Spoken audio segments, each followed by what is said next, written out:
రాజకీయ ఎదుగుదలను ఓర్వలేకనే తనపై సోషల్ మీడియాలో అసత్య ప్రచారం చేయడం బాధాకరమని పెద్దపల్లి మున్సిపల్ 10వ వార్డు కౌన్సిలర్ గాద మాధవి ఆవేదన వ్యక్తం చేశారు.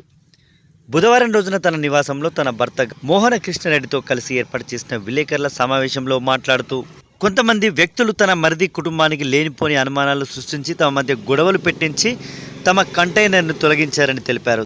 సంవత్సరం పాటు లీజ్ అగ్రిమెంట్ ఉన్నను తమ కంటైనర్ తొలగించి తమల్ని సోషల్ మీడియాలో అసత్య ప్రచారాలు చేస్తూ తమ పరువుకు భంగం కలిగేలా చేస్తున్నారంటూ ఆవేదన వ్యక్తం చేశారు. తమను ఇబ్బంది పెట్టిన వారిపై చట్టపరమైన చర్యలు తీసుకునేందుకు తాను వెనుకాడబోమంటూ 10వ వార్డు కౌన్సిలర్ గాద మాధవి పేర్కొన్నారు. నేను మన ప్రెస్ మిత్రులందరినీ పిలిచి వాళ్ళతో నా బాధను నేను షేర్ చేసుకోవడం జరిగింది. నేను చిన్నగా రాజకీయంగా ఎదుగుతున్న తరుణంలో నన్ను మానసికంగా శారీరకంగా దెబ్బతీయాలనే ఉద్దేశంతో మా ఫ్యామిలీ మెంబర్స్ని అడ్డం పెట్టుకొని కొంతమంది చేసిన కుట్రలో భాగంగా మా మరిది గారు మరియు తన మూడో భార్య అయినటువంటి సుష్మా గారు వాళ్ళ రాజకీయ కుట్రలకి బలైపోతున్నారు. వాళ్ళు తను చేసే ఆ అమ్మాయి సుష్మా, మా మరిది గారి భార్య అయినటువంటి సుష్మా చేసే పని ఎలా ఉంటుందంటే, మా మరిదికి డయాలసిస్ గత 6 సంవత్సరాల నుంచి ఉంది. తను డయాలసిస్ పేషెంట్.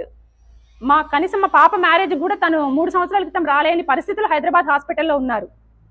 అట్లాంటిది తనని అడ్డం పెట్టుకొని మా మీన ఈరోజు వాళ్ళు చేస్తున్నటువంటి ప్రచారం ఏదైతే ఉందో దాన్ని నా మీద సోషల్ మీడియాలో మా మరిది గారికి ఏమన్నా కారణం అయితే, ఏమన్నా జరిగితే కారణం గాద మాధవి అని తను భక్తాంజనేయ స్వామి భక్తుల గ్రూప్లో పెట్టడం జరిగింది.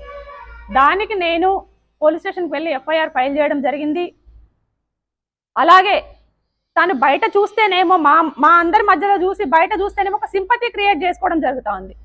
నా భర్త డయాలసిస్ పేషెంట్, నేను నా పిల్లలు చిన్నవాళ్ళు, కానీ తను మాత్రం చేసే పనులు ఎవరు కూడా చేయలేరు. తనే గడ్డపార తీసుకొని బేస్మెంట్ ధ్వంసం చేయడము, తన తల్లిని తీసుకొని తన అన్నం తీసుకొని మామీనికి దాడికి రావడము, నన్ను ఏ విధంగా అయినా దెబ్బ కొట్టాలి, ఈమె బయటికి రావట్లేదు, ఈమెను ఏ విధంగా అయినా చెయ్యాలి అని చెప్పేసి తను ఎన్ని విధాల ప్రయత్నం చేసి ఏం చేయాలని చూసినా కూడా మేము ఎంత పెద్ద సమస్య అయినా వాళ్ళు ఎన్ని క్రియేట్ చేసినా, మా ముందర ఎన్ని ముళ్ళు పరిచినా కూడా అది పూలబాటగా అనుకొని మేము చట్టపరంగానే దీన్ని ఎదుర్కోవడానికి మేము సిద్ధంగా ఉన్నాము. కానీ ఈరోజు మాకు తను ఇచ్చిన అగ్రిమెంట్ని బ్రేక్ చేస్తూ, తను సెటిల్మెంట్ చేసుకున్నదాన్ని బ్రేక్ చేస్తూ ఇచ్చిన నెక్స్ట్ డేనే సోషల్ మీడియాలో పెట్టి మళ్ళీ నెక్స్ట్ డేనే మా కంటైనర్ తీసి పక్కన పెట్టేసి ఈరోజు స్టిల్ నౌ ఈరోజు తను ఒక షెడ్ వేస్తూ ఆ షెడ్ను కూడా ఇంకా బ్యాక్ సైడ్ మా ఇంటి మీదకి పడేలాగా చేస్తుంది. అంటే ఒక్కసారి మీరందరూ కూడా దాన్ని దృష్టిలో పెట్టుకొని ఒకసారి మీరు చూడొచ్చు. తన దగ్గర మేము 3.5 సంవత్సరాల క్రితము ఆ స్థలాన్ని లీజుకు తీసుకోవడం జరిగింది. ఆ లీజుకు సంబంధించిన పేపర్స్ కూడా, రెంట్ కూడా మేము ఆన్లైన్ ద్వారానే ఆన్లైన్ ద్వారా ఫస్ట్ 2,500 సరిపోతలేవంటే 3,000 కాడికి మేము మొన్న నవంబర్ 5th వరకు కూడా అడ్వాన్స్ రెంట్ పే చేస్తూ ఉన్నాం తనకి. మా రెంట్ ఉండగానే తను మా బేస్మెంట్ ధ్వంసం చేసి దాన్ని తీసేసి కంటైనర్ పక్కన పడేసి ఈరోజు షెడ్ నిర్మించింది. అంటే తను ఏం చేస్తుంది, ఎలా వెళ్తుంది అనేది మీరే అర్థం చేసుకోవాలని నేను మీ అందరికీ మిత్రులకు తెలియజేస్తున్నాను.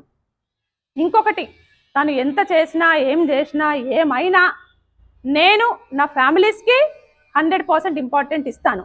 తను ఎందుకు ఏ విధంగా ఏ కారణంతో ఇవన్నీ చేస్తుందో కూడా మాకు ఇంతవరకు ఇంకా అర్థం కావట్లేదు.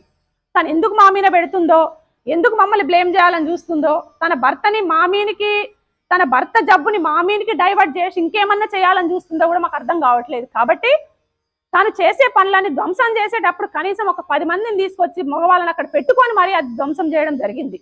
అయినా మేము మాట్లాడలేదు. వాళ్ళమ్మ తను 2 గడ్డపారలు పెట్టుకొని మా ఇంటి వైపు చూస్తూ మీరు వస్తారా రారా అని మమ్మల్ని రెచ్చగొట్టినా కూడా మేము మాట్లాడలేదు. వాళ్ళు చూస్తే చూపులకు మాత్రం అమాయకులు, చేసే పనులు మాత్రం దారుణమైన, అది మాటలు చెప్పలేను నేను. ఎందుకు అంటే చుట్టూ ఉండే చూసే మగవాళ్ళు, వాళ్ళు చూసే చూపులు కానీ వాళ్ళు మాట్లాడే మాటలు కానీ మేము రెచ్చిపోయి వాళ్ళని ఏమన్నా అనేలాగా ఉన్నాయి.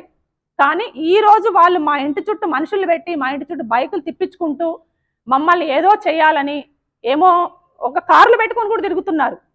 4 సంబంధం లేని వ్యక్తులు వచ్చి ఈరోజు మా ఇంటి ముందు మాట్లాడుతున్నారు. సంబంధం లేని వ్యక్తులు వచ్చి ఆ షెడ్ ముందర నిలబడి చూస్తున్నారు. అంటే కారణం మమ్మల్ని ఏమన్నా చేయాలనా, మమ్మల్ని చేసి వేరే వాళ్ళ మీద చేయాలనా, లేకుంటే తన భర్తను ఏమన్నా చేసుకుని అది మా మీద తోయాలనా? నా పెళ్ళై 35 సంవత్సరాలు, తన పెళ్ళై 16 సంవత్సరాలు. ఈ రోజు వరకు, మొన్న అక్టోబర్ 28 వరకు కూడా మేము చిన్న మాట అనుకొని తెలియదు. అలాంటిది ఈ రోజు ఈ స్థితికి తీసుకొచ్చింది అంటే కారణం ఏంటో నాకు అర్థం కావట్లేదు. కానీ నా పదవి అనేది దాదాపు అయిపోవచ్చింది. ఒక కౌన్సిలర్ నా పదవి అనే పదవి కాలం కూడా ఇంకొక నెల అయితే కంప్లీట్ అవుతుంది. నేను పదవిని అడ్డం పెట్టుకొని చేయాలంటే ఈ లాస్ట్ మూమెంట్లోనే నేను చేస్తానా? మా భర్త ఇచ్చిన భూమిని మళ్ళీ నేను తీసుకుంటానా? మాకు అది అవసరమా? మేమిచ్చిన దాన్ని మేము తీసుకుంటున్నామా అని బదనాం చేసి, బ్లేమ్ చేసి, ఎవరు చేపిస్తున్నారో వాళ్ళందరికీ చేతులు జోడించి ఒక్కటే చెప్తున్నాను, నేను నాలాగే ఉంటాను. మీరు ఎంత రెచ్చగొట్టినా, మీరేం చేసినా మాధవినే. కానీ చెడు అనేది చెయ్యదు, ఒకరి చెడు కోరుకోదు, ఎప్పుడు కూడా ఒకరికి నష్టం చేయాలని చూడదు. అది మీ అపోహ మాత్రమే, అది మీ విఘ్నతకే నేను వదిలేస్తున్నాను. కానీ ఈరోజు సుష్మాని అడ్డం పెట్టుకొని, మా మరిది 3వ భార్య అయినటువంటి సుష్మా గారిని అడ్డం పెట్టుకొని మీరు చేసే ఈ చిల్లర రాజకీయం అనేది నా ఎదుగుదలకే ఒక మెట్టు అనుకొని నేను ఇంకొక మెట్టు ఎదుగుతాను. కానీ ఏ రోజు కూడా దిగజారిపోను, నా వ్యక్తిత్వాన్ని నేను దిగజార్చుకోను.